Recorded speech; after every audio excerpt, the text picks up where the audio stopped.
Você já parou para pensar como o ponto de vista é importante para a construção da narrativa? Oi, eu sou Carol Santoyan e hoje nós vamos entender como a narração, a forma de narrar, é um elemento essencial para a construção do terror em O Bebê de Rosemary. Olha, gente, eu confesso que o vídeo de hoje ele é bem especial para mim, não porque é um vídeo super especial, uma edição especial, não, mas porque é um dos meus filmes favoritos e que realmente me dá vontade de escrever toda vez que eu assisto. Ele é uma referência para mim e também porque o gênero de terror é o meu gênero favorito. Não sei porque eu nunca tinha pensado em fazer um vídeo sobre O Bebê de Rosemary, mas eu estava com os meus amigos e a gente estava conversando e de repente surgiu essa questão do ponto de vista no Bebê de Rosemary. Ela sabia, tudo que ela via era verdade? Ou era para ser ambíguo mesmo? Era pra gente ficar na dúvida, era ou não era real? Bom, só pela discussão do ponto de vista já dá para entender que na verdade é para deixar a gente confuso mesmo, mas isso me fez refletir e pensar que a manipulação, né, o ponto de vista são as coisas mais importantes nesse filme. É a base do terror do filme, está em a gente acompanhar tudo junto ali com a Rosemary, porque ela está presente em todas as cenas. Quer dizer, tirando ali a abertura, né, os créditos que a gente dá uma passada pela cidade, todas as cenas de fato nós estamos ali com ela. Eu espero que você já tenha assistido O Bebê de Rosemary.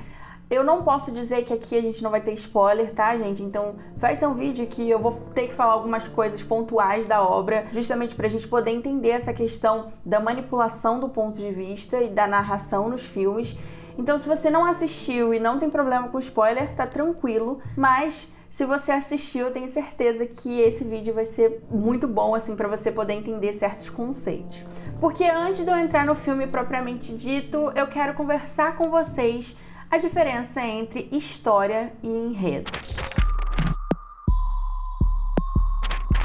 Pra gente entender, né, a narração, a manipulação do ponto de vista, e quando eu falo narração, eu não tô falando do narrador em voice over. A gente até falou sobre voice over essa semana aqui no canal. Quando eu tô falando sobre narração, eu estou falando, na verdade, o que eu escolho dar de informação para quem está assistindo ao filme. Mas antes de falar sobre isso, é muito importante a gente entender a diferença entre história e enredo. A gente costuma falar, eu até falo aqui também, de uma forma bem assim genérica, história para tudo, mas existe uma diferença bem objetiva, né, quanto a essa questão da história e enredo, porque a história, na verdade, gente, ela é tudo que acontece, até o que a gente não vê, todos os eventos para além do que é visto, porque a gente vê as cenas, mas tem muitas coisas que a gente não vê e a gente infere, a gente completa essas lacunas. E aqui nesse vídeo eu vou usar um livraço, então eu vou sempre me referir ao David Bordwell e a Kristin Thompson nesse livro A Arte do Cinema, que é absolutamente fantástico, e eles têm um capítulo dedicado a tratar sobre a questão da narrativa, da narração, e ali eles estabelecem o que seria a história. Eles vão dizer: o conjunto de todos os eventos numa narrativa, os que são explicitamente apresentados e os que são inferidos pelo espectador, constitui a história.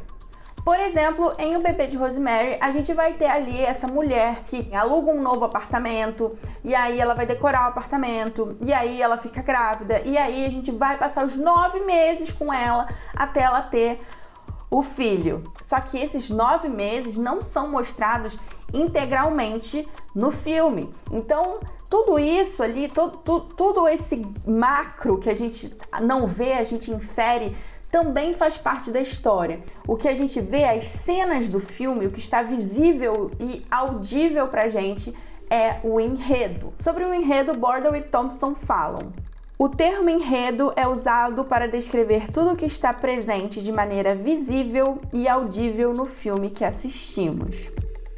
Ou seja, o enredo é ela chegando ali no começo do filme, conhecendo o apartamento, mobiliando o apartamento. Tudo que a gente vê e escuta é o enredo, são as cenas propriamente, né? É o que tá lá no roteiro, é o enredo que vai ser transformado em imagem. E aqui é só interessante eu deixar um parênteses para vocês, que apesar do enredo, né, do enredo estar dentro da história, existe uma parte do enredo que não está dentro da história propriamente dito, porque num filme, por exemplo, os créditos, a música, como a gente tem na abertura, né? Isso não faz parte da história, isso faz parte do enredo que a gente está vendo ali na tela e ouvindo também.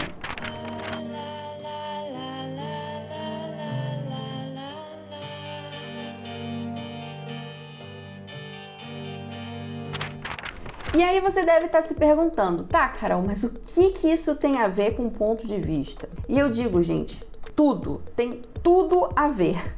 Porque tudo aquilo que o filme me mostra, ou a série, o episódio da série me mostra, tudo aquilo que está sendo mostrado, né, pra mim, é o que o filme, o que o enredo está mostrando, ou seja, o que é escolhido. As escolhas que eu faço para contar, para selecionar, para organizar esse enredo, vai variar muito a forma como eu sinto essa história, como eu percebo essa história, como eu interpreto essa história. Então, você pode manipular as coisas a partir da forma como você conta essas coisas. E se o filme só me mostra as cenas que a protagonista está presente e que possivelmente existe alguma coisa ali, algum mistério, algum segredo que a gente não sabe, a gente vai estar intimamente ligado a essa protagonista e a gente vai ter muito mais empatia por ela e a gente vai estar muito mais conectado com o que ela realmente pensa, sente, enfim, a gente vai estar ali com ela. E isso se deve exatamente à narração, ou seja, a narração é o fluxo de informações que a gente passa para o espectador. É o que eu decido mostrar e o que eu decido não mostrar. O enredo pode organizar as pistas de maneira que oculte as informações em nome da curiosidade ou da surpresa. Ou o enredo pode fornecer informações de uma forma que crie expectativas ou aumente a surpresa. Todos esses processos constituem a narração, o modo que o enredo tem de distribuir as informações da história com o objetivo de conseguir determinados efeitos. E para conseguir esses determinados efeitos, a narração vai atuar em duas frentes, digamos assim. Primeiro, a quantidade de informação e segundo, a profundidade de informação. A narração, por exemplo, ela pode ser irrestrita. Sabe o que a gente chama de narrador onisciente, que ele sabe, ele tá em todos os lugares, que é geralmente uma coisa que a gente vê nas novelas, sabe? A gente tá num núcleo e depois a gente tá em outro núcleo, sabendo de tudo e vendo tudo. Então, essa narração é uma narração irrestrita, que a gente tem um acesso a um fluxo grande de informações. Mas nós também podemos ter um acesso super restrito, né? Como é o caso do bebê de Rosemary, a gente fica ali com ela, a gente não tem acesso a outras informações, né? Por exemplo, quando o marido dela sai, a gente não vai com ele para lugar nenhum, a gente fica ali no apartamento com ela. Então, essa visão restrita, ela limita muito o que nós recebemos e isso pode ser muito interessante em algumas situações, para alguns tipos de trama, para manipular os efeitos que isso vai ter no espectador. As narrações restritas, então essas que dão poucas informações e a gente vai ali descobrindo junto com alguém, é muito comum, por exemplo, em tramas de mistério, tramas de detetive, porque se a gente está restrito, né, a gente não tem acesso a outras coisas e a gente está ali, por exemplo, junto com o detetive, a gente vai entendendo e descobrindo as coisas junto com ele. E por isso muitas informações precisam ser ocultadas pra gente. E como eu falei, essa narração restrita, ela é o ponto-chave pro bebê de Rosemary. A gente tá com ela em todas as cenas e isso faz com que a gente se conecte a ela e com o que ela pensa. A gente tem acesso a praticamente todas as informações que ela tem. Se ela olha para uma coisa, se ela dá destaque para alguma coisa, a gente vai pegar essa informação e essa informação também vai ser importante pra gente, porque pra Rosemary também é importante. Então a gente acompanha ela nesse novo apartamento, ela é encantada e ela, enfim, engravidou, tá toda feliz e de repente ela começa a sacar que alguma coisa tá estranha. Já tinham plantado na cabeça dela, né, em umas cenas anteriores, que ali tinha esse boato com antigas bruxas que comiam crianças. Então isso na cabeça dela começa a reverberar. Uma parte do apartamento deles era um apartamento dos Casvets, nunca sei falar o nome, do casal de velhinhos que fica ali do lado. Então ela escuta algumas coisas e isso vai ficar ali na mente dela, né? Então ela começa a sentir esse pavor porque a gente não sabe o que está atrás das paredes, a gente não sabe o que está atrás das portas e a gente não sabe, e ela não sabe o que está dentro do ventre dela. Isso dela não ver, não ter acesso é justamente o que causa medo na gente, o que causa o terror, que constrói o terror no filme. Só que uma coisa interessante é que o filme, como a gente está ali colado com ela, o filme vai desenvolver essas informações e vai apresentar as informações para que a gente colha junto com ela de uma maneira ambígua, porque pode ser interpretada de duas maneiras. Por exemplo, o Hutch, que é um amigo da família, né, do antigo apartamento deles, e não quer que a Rosemary se mude de apartamento, quando eles chegam para contar a notícia, o Hutch faz a seguinte observação. That you were drug addicts and litterbugs.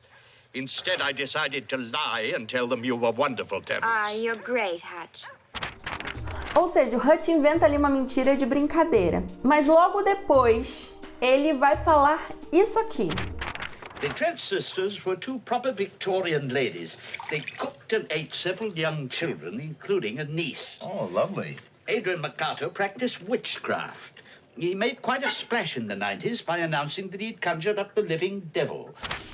E a gente vai ficar assim, tá, beleza, isso é só um boato que ele tá contando, ou ele tem uma segunda intenção com isso, que faz parte dele tentar convencer Rosemary de não ir morar nesse apartamento e tudo mais, dela não se mudar. As duas coisas podem ser interpretadas, sabe? A gente pode ter essa interpretação de é realmente verdade esse rumor, né, sobre o passado do apartamento existe, confere, ou se é algum tipo de brincadeira ali dele, inventando, né, pra ela não ir morar lá. Fato é que essas coisas vão ficando na cabeça da Rosemary e ela vai descobrindo coisas que alimentam também o outro lado, de pode ser verdade. Quando ela conhece também esse velhinho, que é no mesmo momento que a gente conhece, a gente já tem muitas informações sobre esse casal.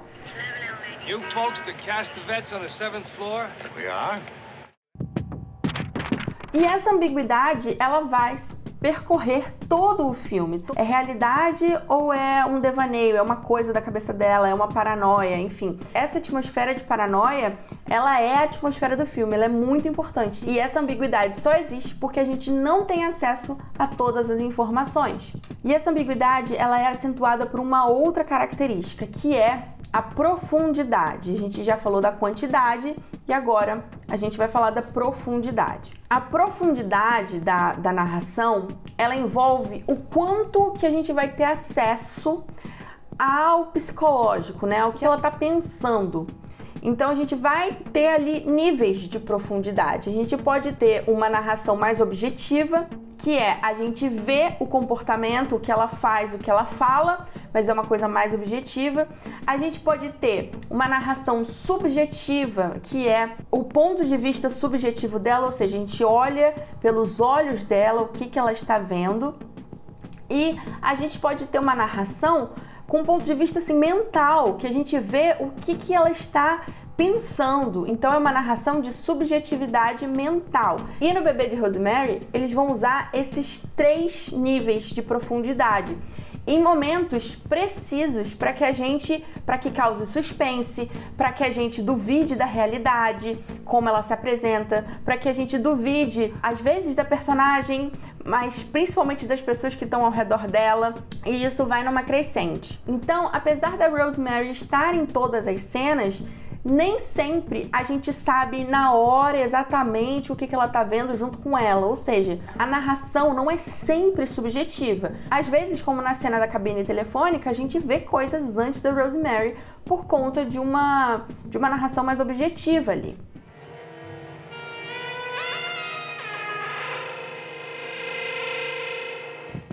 Outras vezes, para causar essa sensação de que a gente está no limite entre a realidade e uma coisa da cabeça só da protagonista, a gente entra nos sonhos dessa personagem a partir dessas imagens oníricas e tudo mais. Mas também são muitos os pontos de vista subjetivos usados no filme. E é justamente essa combinação de pontos de vista e de profundidade, é justamente isso que nos faz entrar na paranoia da personagem.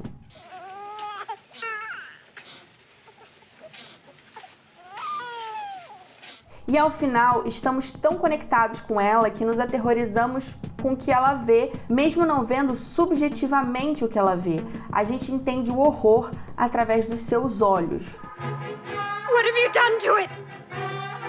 What have you done to its eyes? Provavelmente vocês devem estar se perguntando, tá, Carol, mas no roteiro, isso também tá no roteiro? Essa última cena é muito interessante porque a escrita guia, sim, o nosso olhar e faz a gente entender que aquilo é sinistro, o bebê é sinistro, mas a gente não vê o bebê. Então, isso é muito interessante. Talvez a gente possa, se vocês curtirem esse vídeo e deixarem aqui embaixo, eu posso pensar em fazer um vídeo lendo essa cena e eu traduzo. A gente, enfim, bate um papo só sobre essa última cena do bebê de Rosemary, que é icônica. Mas então é isso, eu espero que vocês tenham gostado deste vídeo. Se vocês gostaram, não esqueçam de me dizer aqui, dando joinha, comentando. Se você não está inscrito no canal, por favor, né, pelo amor de Deus, a gente tem vídeos assim, desse nível pra cima toda semana. E manda esse vídeo para aquele seu amigo que curte muito filme de terror. Eu vejo vocês em um próximo vídeo. Um beijo, tchau!